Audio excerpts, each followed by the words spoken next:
partition model of gas-liquid chromatography. And I'm going to back up a little bit here so you get the drift of this.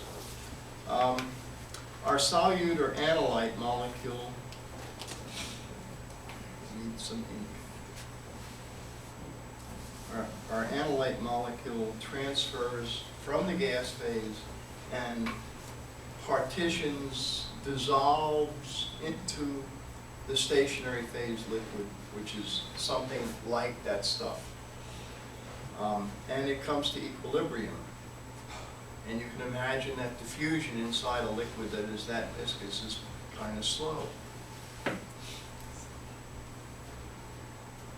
But eventually it gets to equilibrium, and the equilibrium constant for the process is beta.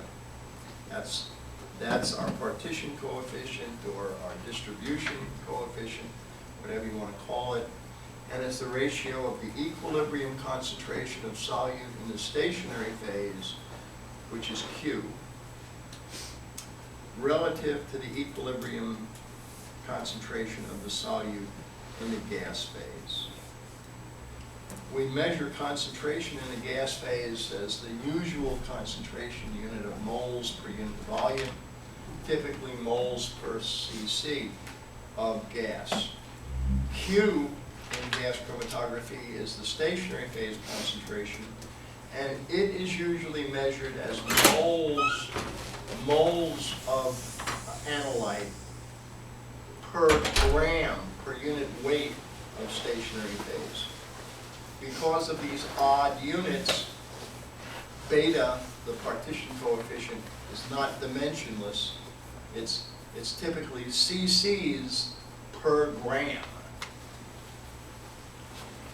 And we can relate beta to some other fundamental physical processes. The law that governs dilute solutions in liquids that relates the partial pressure of the analyte, and we're now calling that species 2. 2 refers to the analyte. The partial pressure of that species is simply proportional to the mole fraction concentration of that species. So big X is mole fraction. And the constant of proportionality is known as the Henry's law constant because it's called Henry's law. And it's a constant independent of concentration, so it's a linear relationship between the partial pressure and the mole fraction concentration. Now, we can also write that in this way because the Henry's law constant, Kh, is equal to the product of the infinite dilution activity coefficient of the solute in the stationary phase liquid. If you change the stationary phase, the activity coefficient of the solute in the stationary phase changes because the intermolecular interactions between the dilute solute molecules and the stationary phase change. So gamma is a function of the chemical nature of the solute and the chemical nature of the stationary phase. So it's the product of gamma and P2. P2 is the vapor pressure of the pure liquid solute. So if we were talking about, let's say, solute hexanol, it would be the vapor pressure of pure hexanol at the column temperature. And then, of course, the mole fraction just gets carried over to the mole fraction. So Kh is the same thing as that product. Now, if we know the mole fraction, we can compute the concentration. That's very easy. If it's a dilute solution, it's trivial, and all you need to know is the molecular weight of the stationary phase. and you can relate the mole fraction to the concentration in the stationary phase. And we're going to assume that the gas phase is ideal.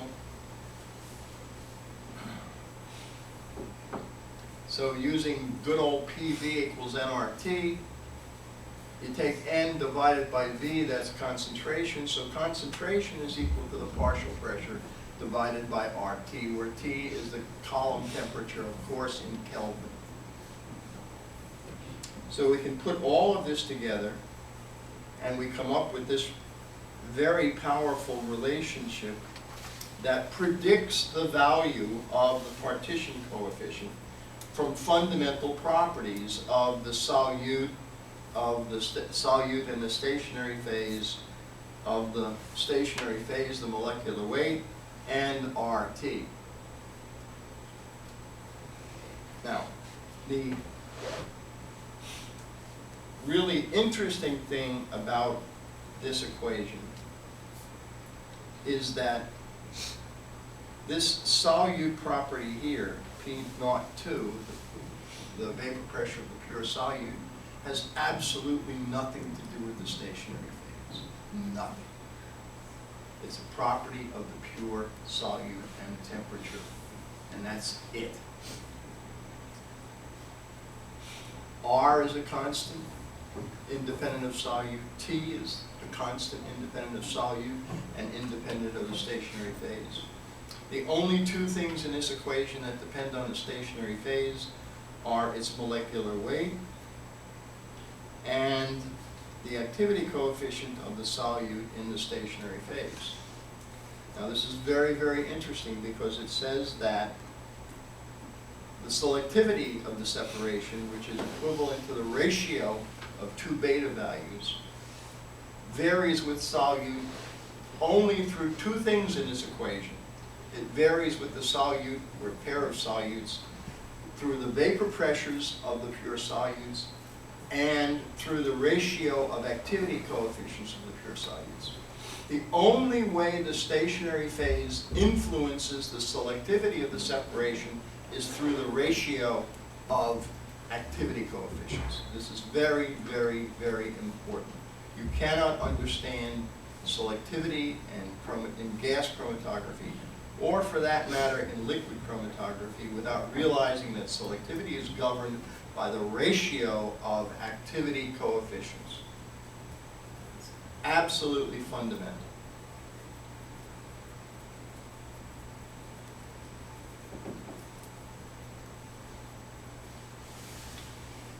Now, the reason that this is so relates to the meaning of beta. Well, we know from thermodynamics that if we take minus RT, the logarithm of an equilibrium constant, that's a free energy. So this is evidently the free energy of retention is simply minus RT ln of beta. And since beta is this RT over gamma P naught MW, we'll take minus RT ln RT over gamma P naught W. So the free energy of retention is this. Now, we can break this down pretty easily into two terms.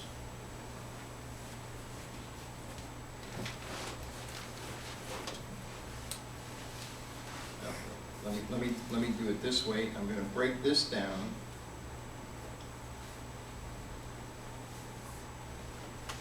I'm going to separate this into two terms. Term 1 is minus RT ln RT P naught W MW1. That is, it's everything except this. And then the other term is this less all the other issues. So mathematically, this expression is identical to this expression.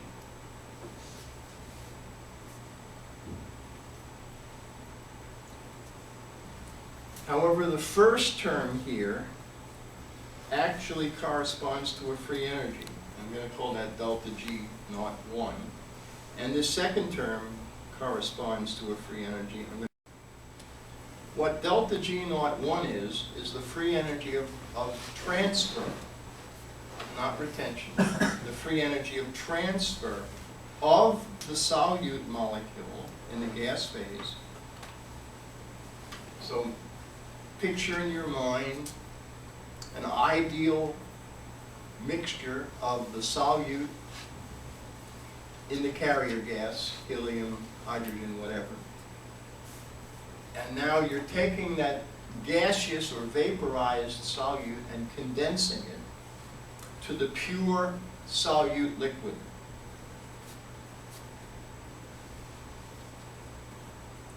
That corresponds chemically to this process here. And numerically, that corresponds to the first term up here. The second term, delta G naught 2, actually corresponds to the mixing of two liquids, the pure solute liquid and the solute at infinite dilution in the stationary phase, which is this free energy.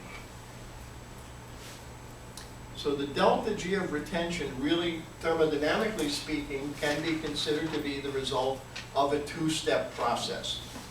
The first step, where you take the gaseous solute and you condense it into the pure liquid. And the second step being the mixing of the pure liquid solute into the stationary phase.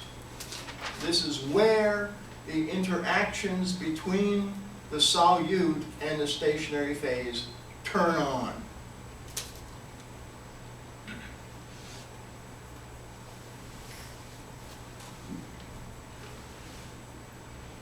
The only property of the solute in the first term, this term, is its vapor pressure. So we need to understand vapor pressures of pure substances to understand the free energy of retention. We also need to understand the free energy of mixing of solutes with the stationary phase to understand the other part of the problem. It turns out that if you look at a huge table of activity coefficients of organic compounds in organic liquids, not inorganic liquids, but organic liquids, they don't get very far from 1. Now, by very far, I mean numbers like 1/2 or 2 would be fairly big deviations from 1. Now, you take the logarithm of something between 0.5 and 2 is not a very big number. So most of the free energy retention comes from this first term, from the vapor pressure term. But the vapor pressure term doesn't give us any selectivity, or not much selectivity, from solute to solute. I'm sorry, it doesn't tell us anything about the stationary phase effect on selectivity. It's the second term that tells us about the stationary phase selectivity. Now, there are something like 500 different liquids that you can buy, and write to a Sapelco or Alltech or Restech or Agilent. I don't want to leave anybody out for fear of getting sued. But 500 different liquids have been used as stationary phases for GC, and it's all because of that term. So you do have to come to grips with that and understand what factors will influence it, chemically speaking, but we'll get into that a little bit later. We're going to focus today mainly on this vapor pressure thing. We're going to look at things related to the solute up first. We're going to look at some data on vapor pressures, and we're going to look at data on enthalpies of vaporization, because the enthalpy of vaporization is really the source of the temperature effect on retention in gas chromatography. And temperature is the only dial we have on the GC to change retention. Changing the gas phase doesn't do you any good. In LC, we change the mobile phase all the time. It has a lot of effect, has very little effect on retention in GC. We're going to look at the effect of temperature on vapor pressure, and then we're going to get into estimating some selectivities in GC based upon something you've probably heard about in freshman chemistry called Troutman's rule. Hopefully we'll talk a little bit about interfacial adsorption, which is an alternative mechanism of retention in gas chromatography. There's really two different processes in gas chromatography. There's dissolution in the stationary phase liquid, but there's also interfacial adsorption processes, which really are common and make things complicated. But they also have a big impact on selectivity, so they're not to be ignored. And then we'll talk about some typical stationary phases in GC, and I doubt that we'll get any further than that today. Okay, here's three different homolog series. N-alkanes, there's nothing simpler than N-alkanes. N-alcohols, methanol, ethanol, propanol, da-da-da-da-da-da. And N-nitriles, starting with acetonitrile, propionitrile, butyronitrile. And you plot the log of the vapor pressure versus the carbon number, and it's a beautiful straight line. It's not a nice straight line, it's a beautiful straight line. These are like 0.999 correlations. It's exquisitely straight. And what we see is a decrease in vapor pressure as we go up a homolog series. Now think about what we're talking about. Vapor pressure is a property of the pure liquid substance. As you extend the hydrocarbon chain, you're adding CH2 groups. Every time you add a CH2 group, you're adding an additional interaction that has to be broken in order to get the stuff out of the liquid into the gas phase. There are no interactions in the gas phase, according to the ideal gas equation, or rather according to ideal gas theory. So each time we add a CH2 group, we get a decrease in the vapor pressure contribution to retention. We get a decrease in vapor pressure, which means an increase in the energy of binding the solute to the pure liquid substance. The slopes of these lines are not exactly the same, but they're pretty close. You can see that the red and the blue cross over, so they can't possibly have exactly the same slope. The alkanes are more volatile. They have higher vapor pressures than the alcohols or nitriles. This is all at 25 degrees centigrade, by the way. Here are some numbers to chew on. Pentane, pentanol, and pentylnitrile, sort of all having 5 carbons. N-pentane, the vapor pressure is 515 millimeters. It boils when the pressure is 760 millimeters. It boils at normal atmospheric pressure when the vapor pressure is 760 millimeters. So pentane is almost a gas at 25 degrees. Pentanol's vapor pressure is a lot lower. Why do you think that might be, chemically speaking? You have hydrogen bonding. So. You got very strong hydrogen bonding between the OH groups. There's also some polar interaction between the OH groups and the CH2 groups, but this is predominantly a hydrogen bonding process. Now, pentylnitrile is a tad, just a touch more volatile than the pentanol. It's certainly a lot less volatile than the pentane. Why might this be so? chemically speaking.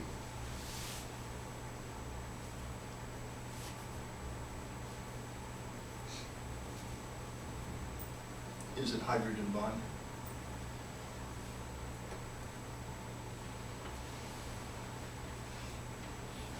No clue.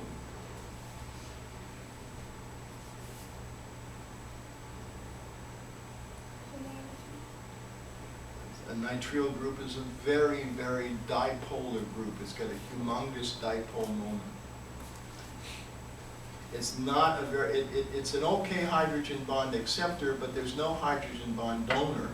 So it can't, there's no active hydrogen in a nitrile. And so it can't be due to hydrogen bonding.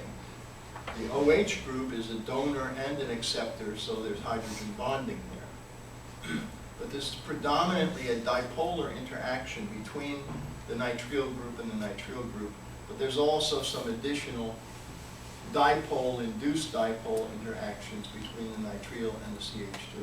We will talk specifically about intermolecular interactions in a little while. I just ran these out to sensitize you to the chemical issues involved. This is all chemistry.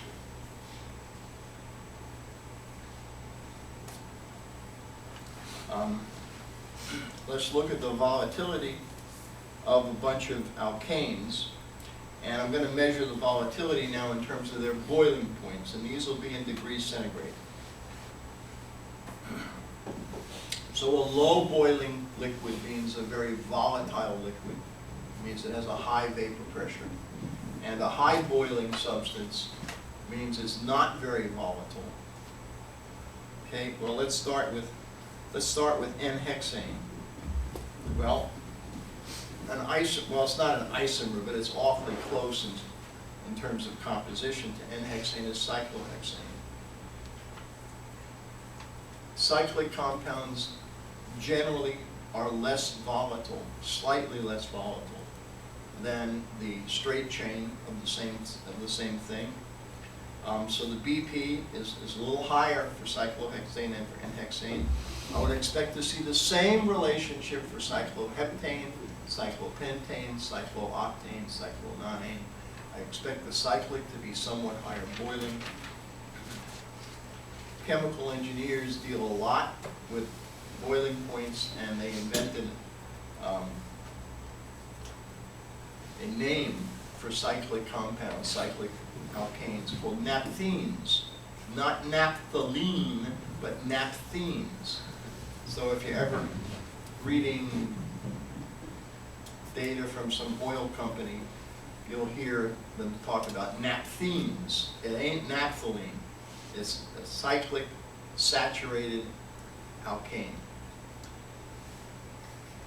Okay, now if you take an N, anything, and branch it, its boiling point invariably decreases. And to a goodly extent, the more highly branched the compound is, the more volatile it is. So we go from N-hexane to 2-methylpentane, and we get a pretty decent drop in boiling point, which means its vapor pressure went up. Okay, now let's just consider this. Suppose we had a mixture of cyclohexane, N-hexane, and 2-methylpentane. And let's, for simplicity's sake, choose a relatively non-polar stationary phase, which are by far the most common stationary phases. And you inject this mixture on the column. In what order would you expect to see the compounds come out of the column? Think about the equation for beta. The smaller the value of beta, the smaller the corresponding value of the retention will be. Because VR equals Vm plus beta times Ws. That's a really important equation. Memorize it. What controls beta, what do you think the elution order will be? Pentane, hexane. Pentane, hexane, and cyclohexane. Right, the methylpentane would be first, the N-hexane would be next, and the cyclohexane would be the third one coming out. And I'll tell you right now, this separation is easy. It's really, really easy. A 10-degree difference in boiling points is a humongous difference in boiling points for gas chromatography. Okay, that works out that 3-methylpentane is a little bit higher boiling than the 2-methylpentane. It's very difficult to predict differences between various singly branched compounds. You need to get into the calculations to do that. The doubly branched, the dimethylbutane that still has 6 carbons, is a good bit more volatile, and the 2,2-dimethylbutane is a good bit more volatile. Again, it's hard to predict differences between double branching. That's really takes some calculational effort. But I can tell you right now that these compounds would come out inversely. This would be first, this would be second, I'm sorry, this would be third, fourth, fifth, sixth. That's the way it would go. And I guarantee that.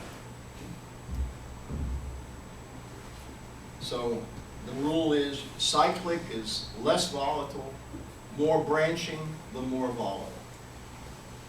And it doesn't matter that we're talking about alkanes or some other homolog set of molecules. These rules are pretty darn general. So that just says what I said. Now let's look at temperature. Temperature effects are a little bit harder to predict.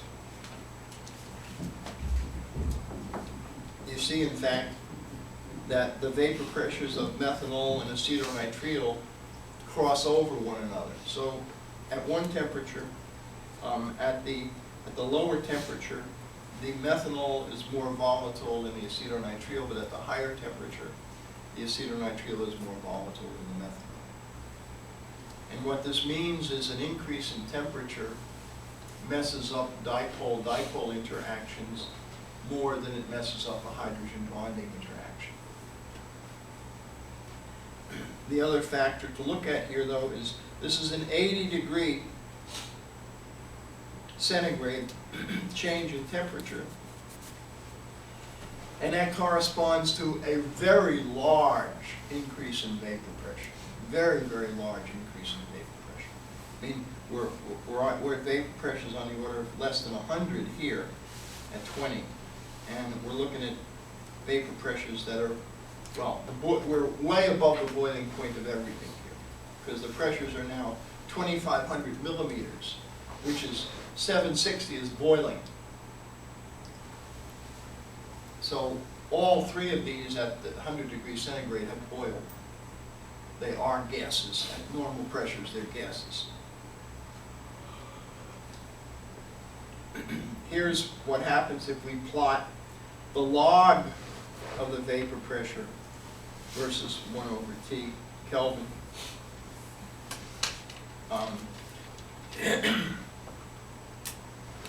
This is known as the Clausius-Clapeyron equation. It turns out that log of vapor pressure versus 1 over T is a pretty good straight line. These are 0.99 and then some types of straight lines. You see the crossover of the methanol and the acetonitrile. I'm sorry, these are the same species. This is what is it? This is hexane, methanol, and acetonitrile.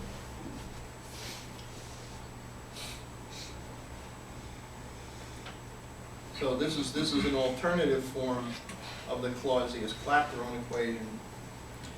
And what we see is that the change in vapor pressure of a given compound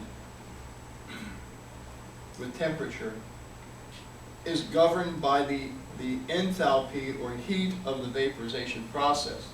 So the bigger the heat is, the bigger the change in the vapor pressure will be for say, a 5-degree or 2-degree change in temperature. You get more effective temperature the bigger the delta H is.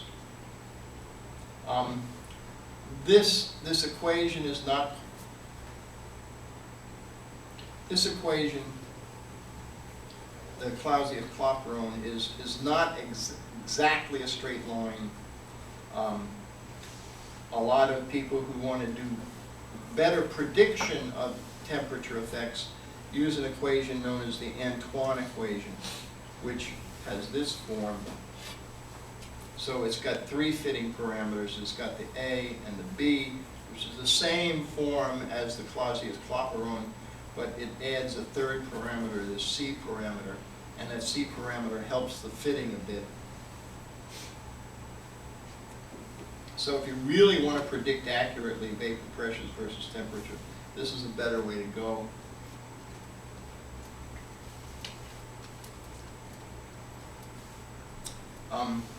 Here's the effect of carbon number on the enthalpy of vaporization. So I'm picking again on alkanes, nitriles, and alcohols.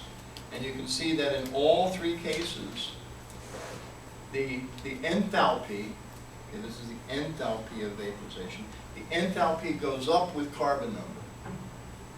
In other words, it takes more energy to vaporize the stuff, the more carbons it has. And again, you're breaking the interaction between the CH2 groups and the CH3 groups, and of course the alcohol or the nitrile group, but there's only one OH and there's only one CN. It doesn't vary with the homolog number. But one expects to see an increase in the enthalpy of vaporization as one goes up a homolog series. Notice that the enthalpy of vaporization of the alcohols is a bit higher than the enthalpy of vaporization of the nitriles. That hydrogen bond really, really makes a difference. They're about the most energetic things that we look at in intermolecular interactions.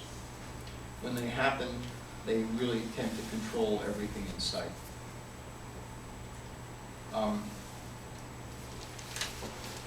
Just to give you an idea of the numbers, let me back up. You see these go from maybe as for this is methane. Now methane's not much of a liquid. You have to put a lot of pressure on it, or you have to hold it at a low temperature to make it a liquid. But its enthalpy of vaporization is on the order of 1 kilocalorie per mole.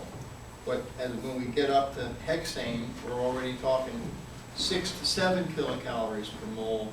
When we're looking at alcohols, the hexanol, we're looking at 14 to 15 kilocalories per mole. That's a pretty big enthalpy of vaporization. So in my table, I put down what I think are reasonable numbers for non-gaseous organic compounds. 5 to 20 kilocalories per mole. This is the ratio of vapor pressure for a 10-degree change. So you're going to get a 20% change in vapor pressure if that's your enthalpy. And you're going to get a factor of 2 change in vapor pressure for a 10-degree change if that's your enthalpy of vaporization. I don't know what the numbers are, but if you had a protein and you tried to vaporize it besides burning it, you would be looking at an enthalpy of vaporization of several hundred kilocalories per mole. They would have big temperature coefficients of vaporization. And here's if we do a 20-degree change in temperature, and this goes from a 40% change up to almost a factor of 4 change. Now, think about what this means in terms of reproducibility of retention. Suppose you do a chromatogram on day 1, and you come back the day later, and the instrument has drifted 1 degree. Vapor pressure. You're going to have a commensurate change in retention. You've got to control the temperature to way better than 1 degree if you're gonna really get reproducible retention. Way, way better. 1/10 of a degree would be a good idea.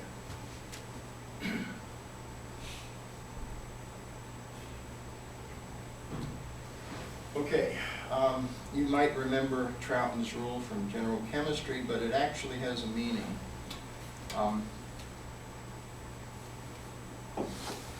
Let's think about the free energy of vaporization at the normal boiling point. Okay. At the normal boiling point, the gas and the liquid form of the two compounds are in total equilibrium.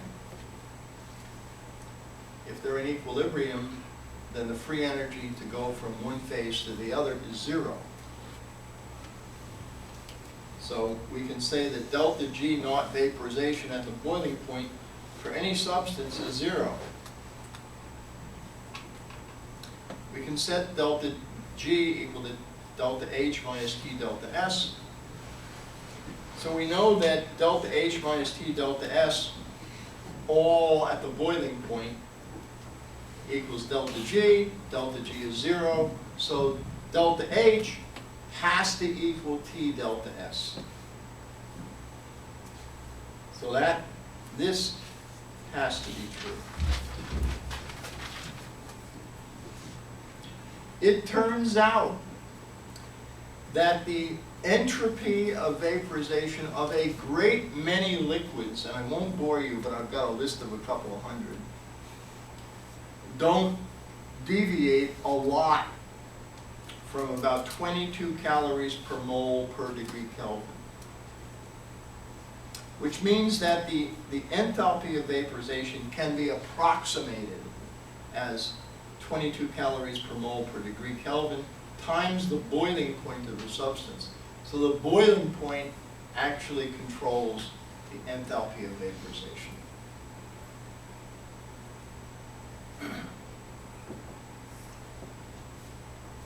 This is nice and handy because we know that the enthalpy controls the temperature coefficient of the vapor pressure.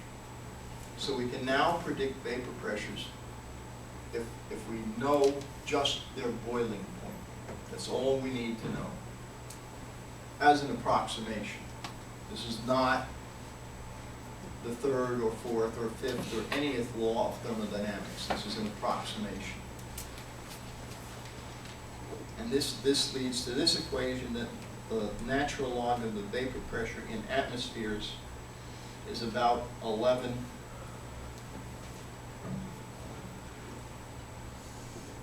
I'm sorry, this should be for two solutes, 1 and 2. This is the vapor pressure of the other. It's 11 times the difference in boiling points divided by the column temperature. So the bigger the difference in boiling points, the bigger the ratio of the vapor pressures. Notice the inverse dependence on column temperature. The vapor pressures are going to contribute to the selectivity of the separation of the two compounds. The bigger the difference in boiling points, the bigger the vapor pressure ratio, the bigger the selectivity of the separation. But it's inverse with the column temperature. So this says that you don't want to do the separation at a high temperature. That will mitigate some of your selectivity. If you get higher selectivity, things are better. So we tend to work at the lowest temperature we can work at, but we don't want things to take forever to come out of the column. So it's a trade-off between when they come out and getting somewhat better selectivity. So our alpha is roughly given by the same issue, ignoring intermolecular interactions in the stationary phase. Here's some estimated selectivity effects in gas chromatography. If all I have is a 1 degree difference in boiling points, I can get a selectivity of about 1.04. This is not a super duper easy separation, but with a capillary column with 50,000 plates on it, this is not a hard separation. If you have a 10-degree difference in boiling point, you have a selectivity of greater than 1.4, you could do that with 100 plates. I mean, I could do it on a column about that long. It'd be ridiculously easy.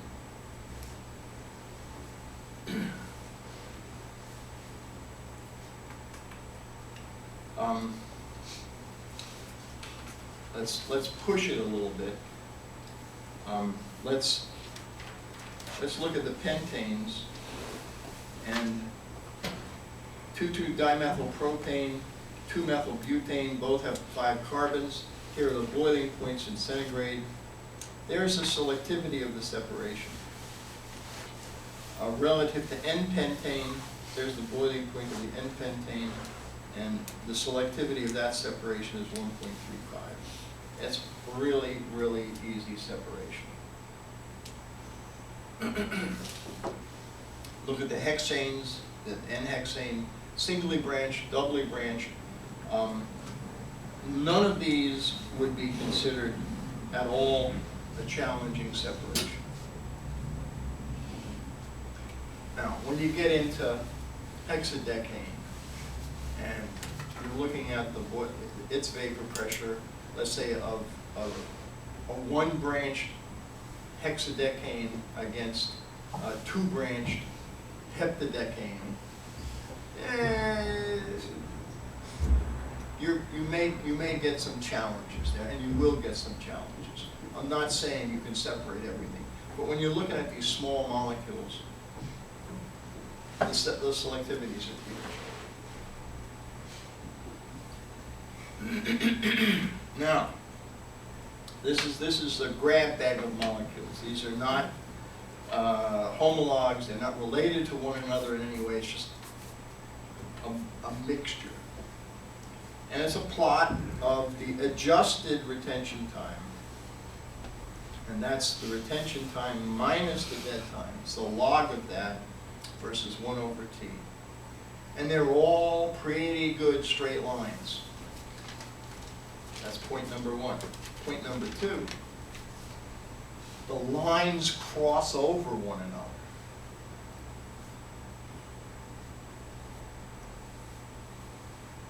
We got a crossover there, we got another crossover there, and it looks like we're heading to a 3-way collision down there. At the crossover point, the retention times are identical. It's an impossible separation. The selectivity is 1.00000. You need an infinite number of plates to do the separation. This tells us that gas chromatography doesn't always work at all temperatures. If you try to do the separation at this temperature, or at this temperature, or at that temperature, you're going to be very upset. And you're not going to be able to find enough column, long enough column to do the job. But all you have to do is change the temperature. And find a temperature where they don't cross over. And there's lots of opportunities here. If you're here, and you lower the temperature, that means you go that way. They don't cross over anymore. It does cost you a little more time to do the separation because they all come out a little bit later. If you raise the temperature here, they now don't all cross over, and they come out earlier, which is good. Now, I guarantee you, in the case of gas chromatography, a plot of the adjusted retention time or adjusted retention volume always goes down as you increase the temperature. Always, always, always, always, always. Not true in liquid chromatography. Unfortunately. Also, this is not a plot of the log of the retention time. That plot won't be straight. It's a plot of the adjusted retention time. These plots are generally quite straight. The reason is that this guy, the dead time, doesn't care about temperature. It just stays there. So if you take the log of a constant plus something that's a function of temperature, even if it's a logarithmic function of temperature, the log of a constant plus that is not going to be a straight line.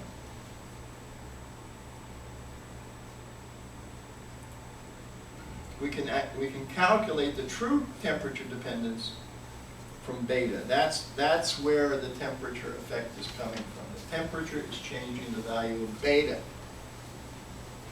And if I take the derivative 1 over t, that log 1 over t, that would be the enthalpy. This term here comes from that temperature there. This enthalpy of vaporization comes from the temperature dependence of the vapor pressure.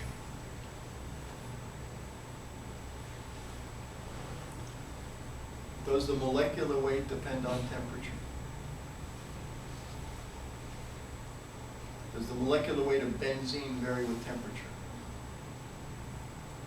Not a lot.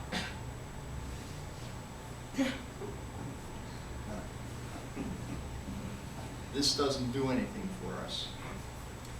This is actually the temperature dependence of the activity coefficient. It's the enthalpy of mixing the pure solute liquid with the stationary phase at infinite dilution. This is normally a lot smaller. Now by a lot, I don't mean it's zero. It absolutely is not zero. But might be 20% of the heat of vaporization, possibly a little bigger than that, and typically 10% of the heat of vaporization. Heats of mixing are just not that big. Liquid chromatography is governed entirely by heats of mixing, because you go from one liquid to another liquid, or from one condensed phase to another condensed phase. There's no vaporization process involved in liquid chromatography, at least not deliberately. So the temperature coefficients of liquid chromatography are typically on the scale of that, which is a lot less than the vaporization process. Got where I wanted.